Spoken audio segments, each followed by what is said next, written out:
presented by RK Music.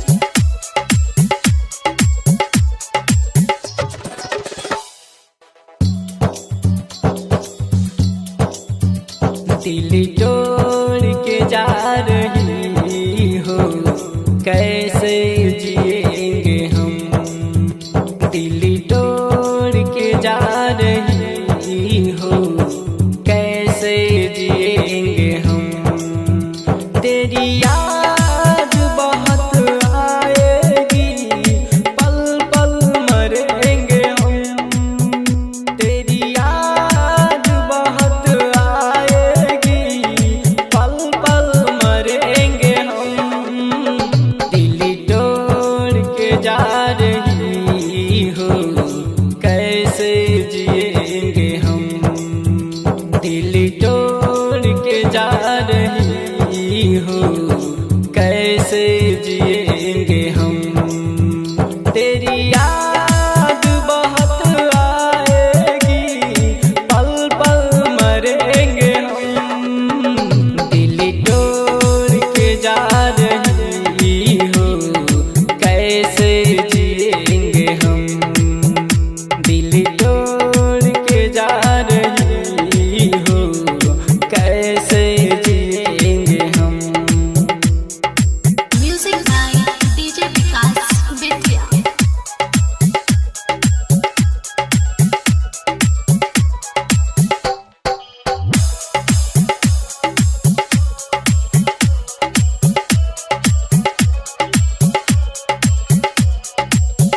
मेरे सपनों की रानी सपनों में रह गई।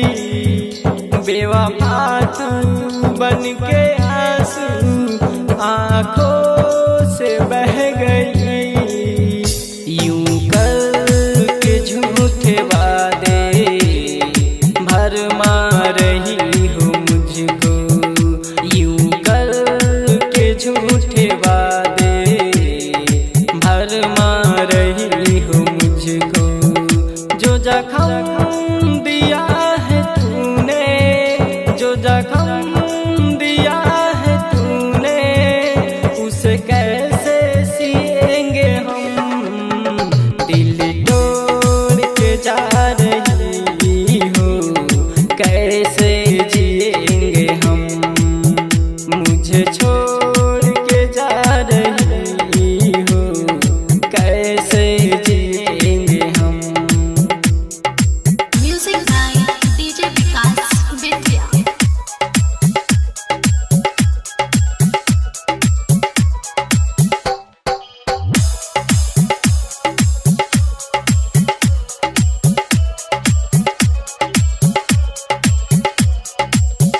मेरे दिल की धड़कनों पे तेरा नाम लिखा हुआ था।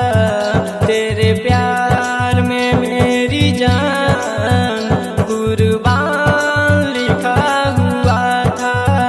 रहमान से करके धोखा नजरे झुका रही हो। रोहित राज से करके धोखा नजरे झुका रही हो। ऐसा गम दिया है तूने, ऐसा गम दिया है तूने, तुझे